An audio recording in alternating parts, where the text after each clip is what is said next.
In this wonderful hobby of watch collecting, I find ourselves complaining about homages, copies, rip-offs of other designs, and it's very refreshing to see something new and something different, and yet somewhat familiar. Watches like this always get my attention. This is a brand new watch that has brought some fresh ideas to the table, and it's backed these ideas up with extremely good quality finish, ergonomics that include a flyby adjustability on that very comfortable bracelet, a lovely thin case profile which houses the high beat Miyota, and overall quality build that we usually see on much higher price points. But is it any good? Is this watch any good? Let's have a close look at it.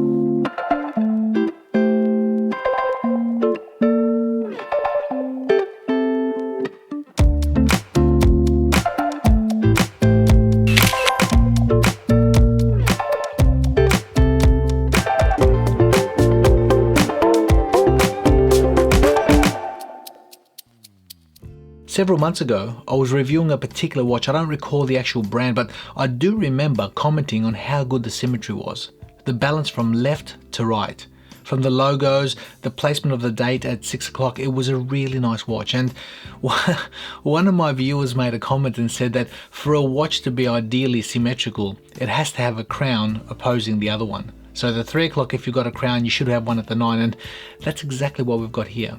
We've got a watch with 2 crowns, and that's not for aesthetics. That's actually a crown that works. And as you can see, it actually moves the compass. And the action, being an owner of a Seiko Alpinist, knowing how really average that compass is, this thing here is fantastic. The engineering, the way this is moving, and the way that it locks down is really well made. So hats off. Now the watch is called the Biotic Formicidae. It's been sent out to the channel. This is a prototype. It's a brand new company. You might have seen the paid promotion at the start. They've basically said to me, look, if it takes off on Kickstarter, they're going to be offering me a free watch. That's it. That's all I get from this particular review. But the watch itself is very, very interesting because I think specification wise, having an engineering mindset, I think this is spec'd up really, really well. It's done nicely, and the finishing, everything I'm seeing on this watch, I mean, you'll probably see scratches, it's been around the world already, but the finishing and the design hues, what they've done with this, it's very impressive. They've got, as you can see, like a bead blasted side with satin brushing on the top, a bead blasted bezel, satin H-link bracelet with bead blasting as well on the top. So I think they've married up certain elements really, really well. And calling this watch a Formicidae, it's basically inspired by Earth's little navigators. In this case, an ant. And if you look at the case back, there's actually an ant on the back. It's hiding that Miyota 9015, but a really nicely designed watch. It does take a lot of getting used to.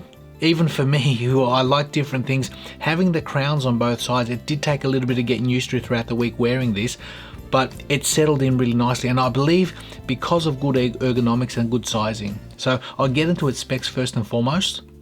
What we have is a case diameter I measure at 39 millimeters exactly. The case height I measure at 11.6 mil.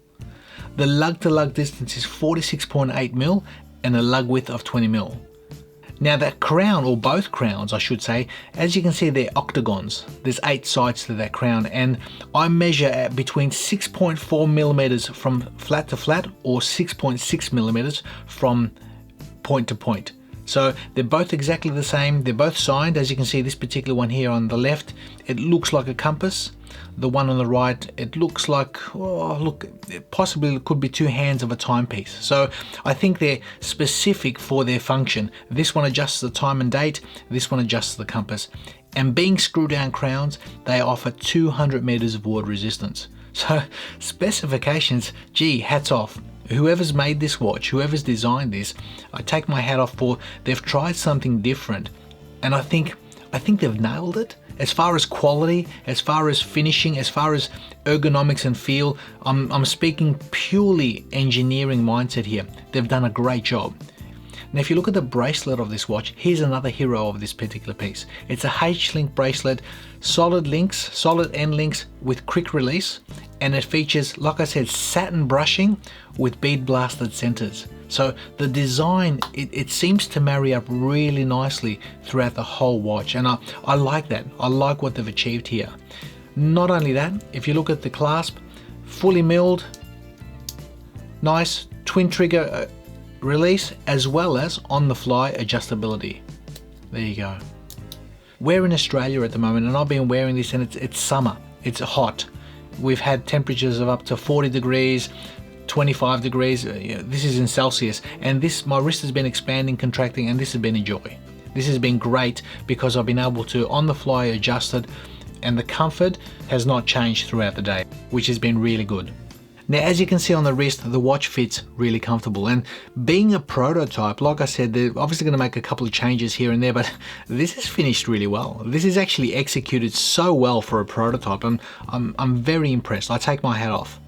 Now, having the crowns on each side does take a bit of getting used to visually. It's one of those things where you look at it initially and thinking, oh, okay, I like it because it's different. I did like that, but it does take a bit of getting used to regarding having those crowns on a simply visual aspect. As far as case height's concerned, the watch sits beautifully at 11.6mm, and mentioning that bracelet again, no issues, really well executed, a nice finished product, albeit it is a prototype. I think certain watches grow on you, others you just got to see them in the right light, and this is one of those units. It's so nice to look at. I did say at the start of the video, there's a familiarity about this, and I think the color, the green has got so much character and depth in how it's playing with this dial. It's lovely. It really is lovely. Now, if you notice, the watch has a flat sapphire crystal with anti-reflective coating on the underside. It seems to be doing a good job. I've not had washout problems. Again, being a prototype, we don't know whether there's going to be a couple of changes on the final production version. Let's get on to those crowns. The first crown, the crown of the 3 o'clock, we unscrew it, it pops out a healthy click.